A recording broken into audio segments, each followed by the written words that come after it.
ዘመነ ካሴን አቆሰል ነው ከእንግዲህ ዋጋም የለው እያሉ በደብረ ብርሃን መድረክ ሲፎክሩ የነበሩት ጀነራል አበባው ዘመነ ካሴ ቆሰል የሚለውን ሪፖርት የሰጣቸውን ኮሎኔል ሰለሞንን መረሸናቸው ተገለጸ። ኮሎኔሉ የውሸት ሪፖርት አቅርበሃል በሚል ነው የተረሸነው ተብሏል።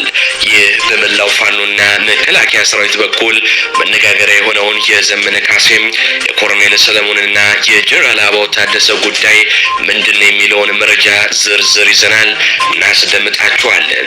ወዲህ ደግሞ በወሎ የፋኖ ኃይሎች በወሰዱት መብረቃዊ ጥቃት ማንም አይነቀንቀውም የተባለው የብልጽግና ምሽግ ሲሰበር ወሳኟ ከተማ በንምር ወዳጁ እጅ ገብታለች። በርካታ የብልጽግና ጦርም ተረፍርፏል። ዝርዝር ዘገባ ይዘንበታል። ወዲህ ደግሞ ህወሓት በይፋ ጦርነቱን ጀምረዋል። በጠለምት በኩል በትላንትናው ዕለት ከባድ ውጊያ ሲደረግ ዛሬም ውጥረት ነግሷል። ዝርዝር መረጃም አሰናድተናል እናደርሳችኋለን። እንዲሁ በአፋር ክልል ያሉት የጌታቸው ረዳ ታጣቂዎች በአፋር ህዝብ ላይ ተኩስ መክፈታቸው ሲነገር የአፋር ህዝብ በድንጋይ ቦታ እንዳስለቀቃቸውም ተነግሯል። ዝርዝር ዘገባም ይዘንበታል።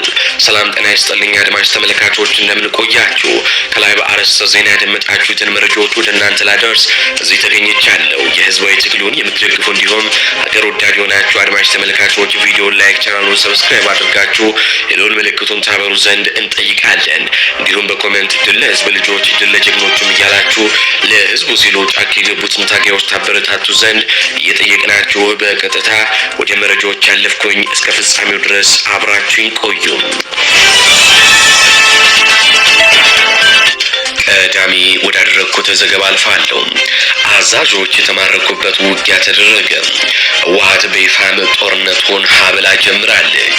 በትላንትናው ዕለት የህወሓት ታጣቂዎች በጠለምት ማይዳ ጉሻም ጥቃት ከፍተው ነበር።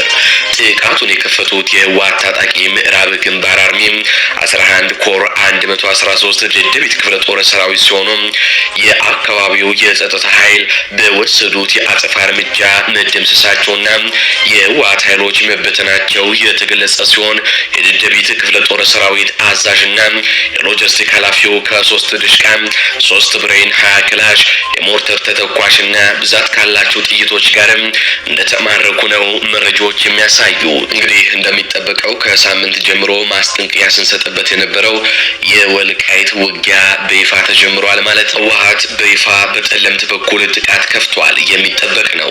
ለአማራ ኃይሎችና ለኮሎኔል ደመቀ ዘውዱ ሚዲያችን ላለፉት ወራት በተደጋጋሚ እስከ ትላንትናው ዕለት ድረስ ተደጋጋሚ ማስጠንቀቂያዎችን ስትሰጥ ቆይታለች። የህወሓት ቡድን በራያ ላይ የፈጸመውን ወረራ በወልቃይት ጠገዴና ጠለምት እንደሚፈጽም ከትግራይና ሱዳን ሆነው ሲያሰራጩ በነበሩት ወታደራዊና ፖለቲካዊ ፕሮፓጋንዳዎች ከተረዳን ቆይተናል።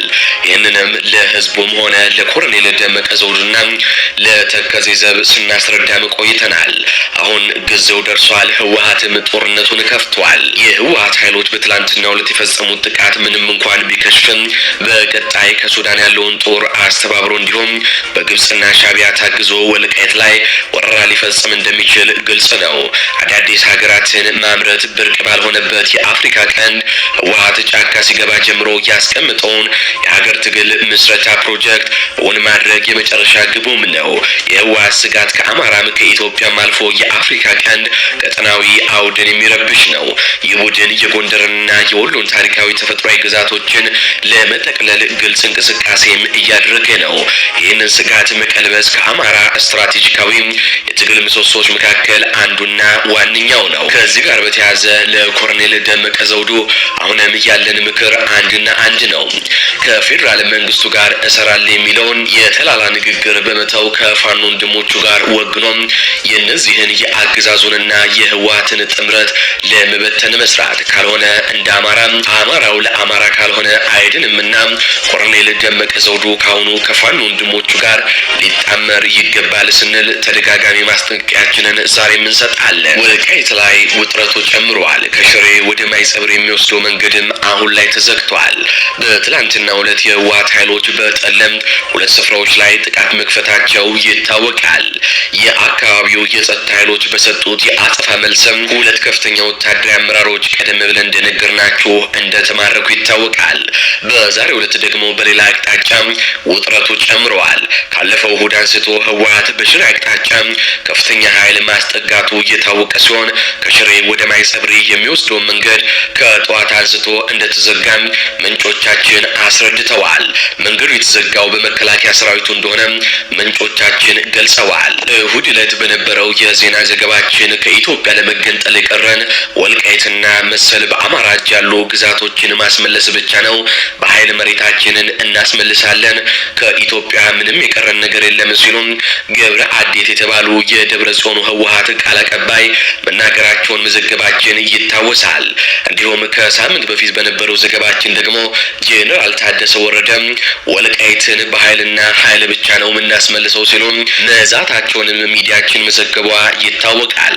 ከዛ ቀደም ተደጋጋሚ ጊዜ የህወሓት ጄኔራሎች ወልቃይትን እናስመልሳለን እያሉ ወታደራዊ ዛቻ ሲሰነዝሩ መቆየታቸውን ሚዲያችን በተደጋጋሚ ስትዘግብ ቆይታለች። ታዲያ ህወሓት አሁን ጓዙን ጠቅልሎ ጦርነቱን ለመጀመር እነሆ ሀብሎ በትላንትናው ዕለት ጀምረዋል። ይህ በእንዲህ እንዳለ ደግሞ ሀራ መሬት በሚል ስም የተደራጁት የነጌታቸው ረዳ የትግራይ ኃይሎች አፋር ክልል ውስጥ ዛሬ ከህዝቡ ጋር መጋጨታቸው ታውቋል። በኢትዮጵያ የፌዴራል መንግስት እንደሚደገፉ የሚነገርላቸው የታጠቁ የትግራይ ኃይሎች በአፋር ክልል ክለቢት ይረሱ በረህሌ ወረዳ ቡሬ ተብላ በምትጠራ ቀበሌ ለመስፈር በዝግጅት ላይ እንዳሉ ከአካባቢው ህዝብ ጋር በዛሬው ዕለት ግጭት ውስጥ መግባታቸው ታውቋል።